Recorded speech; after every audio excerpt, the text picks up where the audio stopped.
Well, hello everybody. It is Friday afternoon and we are out here shelling corn again. We get this farm done, we'll like 90 acres. So we're down here in the river bottom.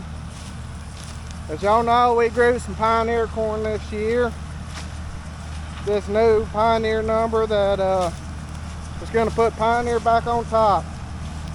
And from what we have heard from the people that have grew it, it has not done good. This bottom down through here averaged about 180 last year, and I think it is going to be lucky to average about half of that. And some of it is the hybrid's fault, some of it is the spring we had too many drowned out areas. My gosh, what a cartload.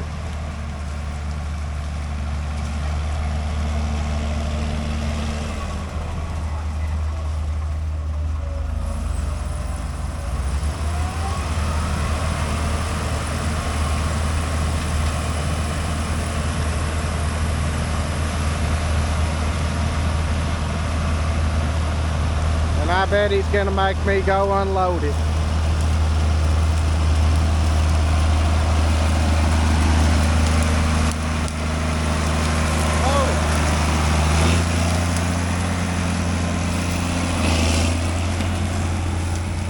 He got a little too close last time.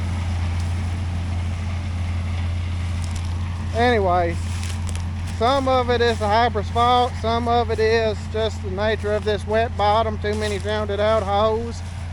And it is not our fault because Dylan went down there and replanted them wet holes, and I think he didn't even get out of the field good and it started raining.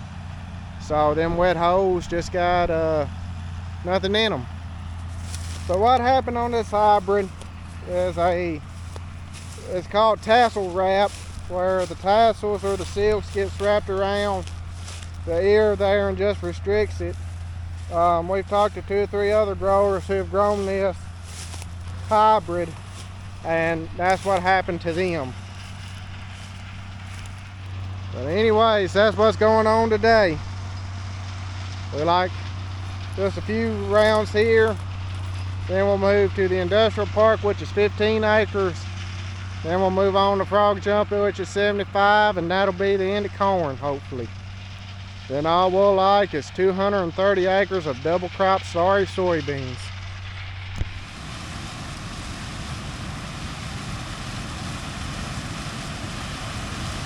Letting her eat.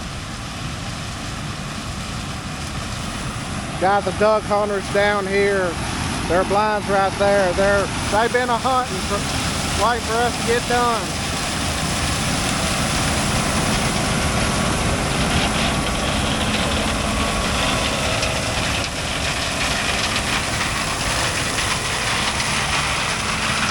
I ain't cutting her no slackos, son.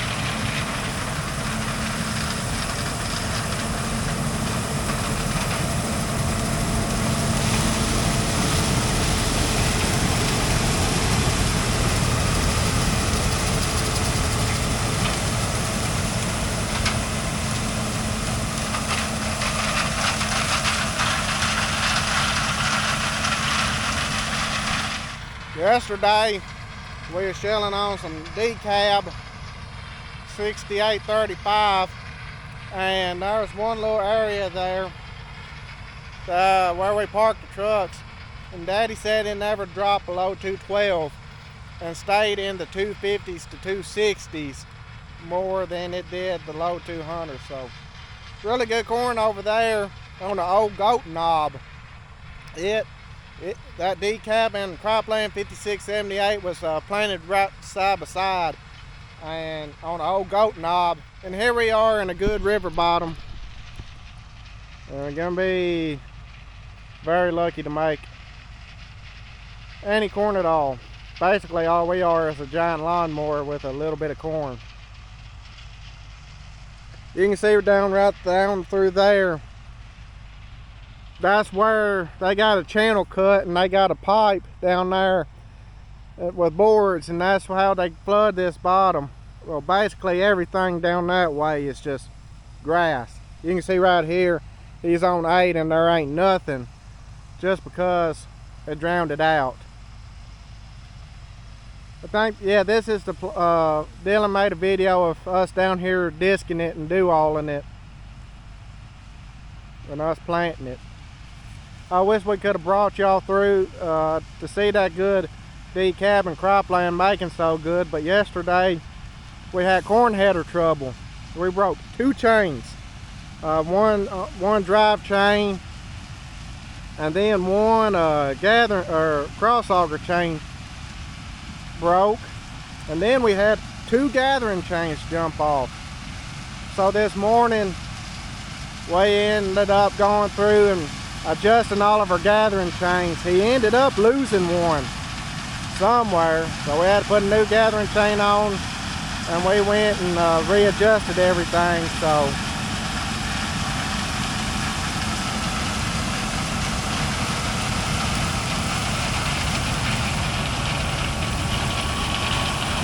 and that old combine has turned black. It is nasty. Your hands get, look at my hands, they'll get nasty just climbing on that thing. There went a giant rat or rabbit or something. But about to wrap up this 30 and get moved up to the industrial part. And David Hula are the only ones that can grow Pioneer, because down here in the south, Pioneer just ain't done it. Dylan texts Matt Griggs and he's like, I don't see how you planted Pioneer all those years and are still farming. Matt just quit him cold turkey. He went all decab and Bex and progeny. He's gonna grow him some more progeny. But I told Dylan, I said, of the 4 hybrids we've grown this year, the Cropland 5678, the Integra, that decab 6835, and that LG 67C07 have been my top 4 favorites. So they're all longer season, you know, so I don't know, we'll get us a game plan for next year, I guess. I guarantee you we ain't gonna have this much corn next year. Dylan's already said that. He said we're either gonna get a bigger combine or more well, no, I take that back. We are gonna get a bigger combine next year. There's no ifs, ands, or buts. We're gonna trade combines.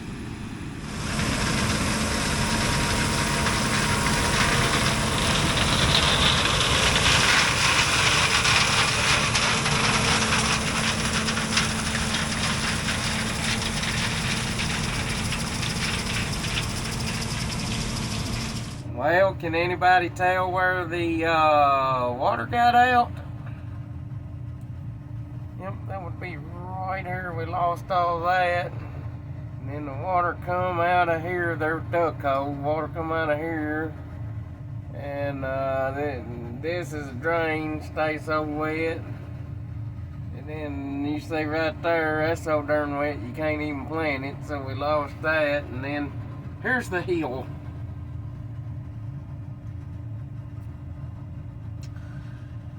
I knew it was going to be pretty bad, but I didn't know it was going to be that bad. We planted this April the 29th and then come back and like right in, I spotted all that in, all this in, all this in, and that night got a monsoon, so, and it just kept raining, so I lost all that again.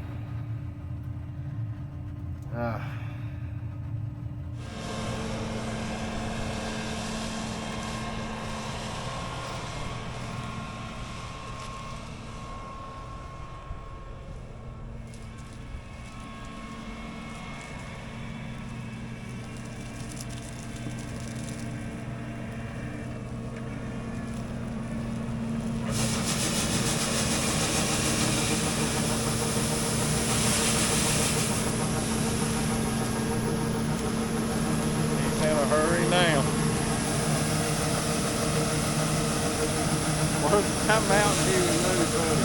And the cooler in the truck. Walks around, Mountain Dew, Nutty Buddy. Who fixed you a sandwich? Oh, gee, thanks.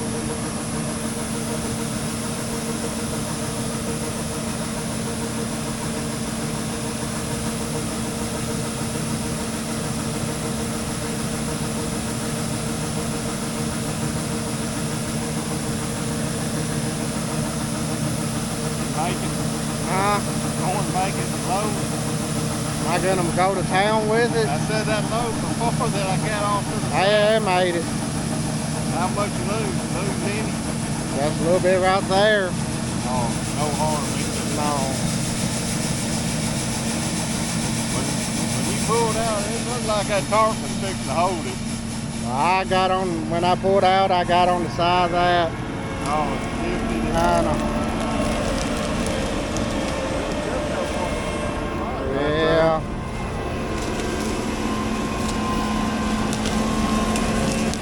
I promise you, that front is in the center. I was going to say, you don't have to get that close. All right, I guess we better go.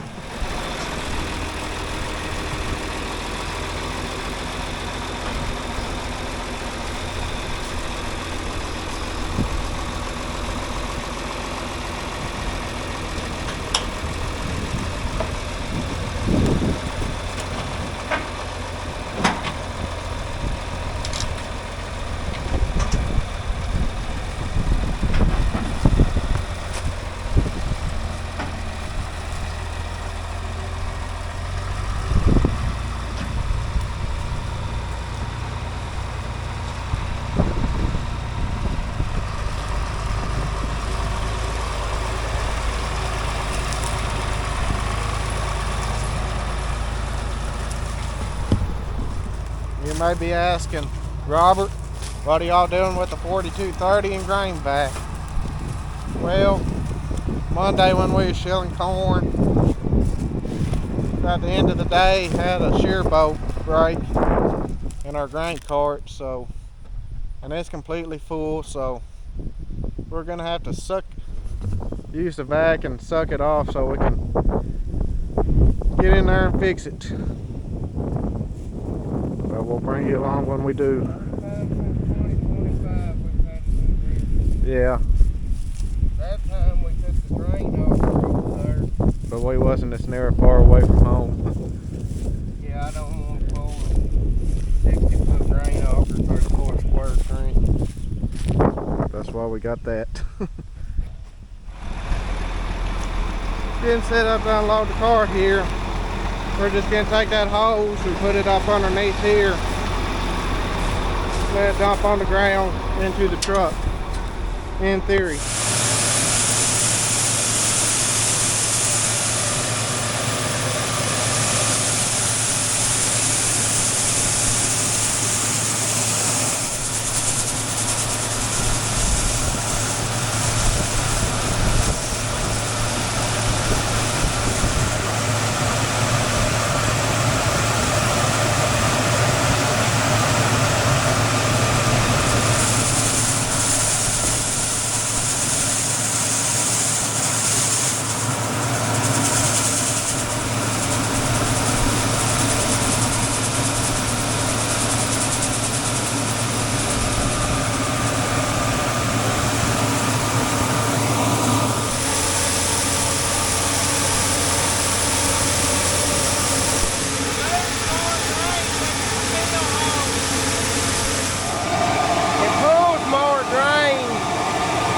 Steel hoses on it.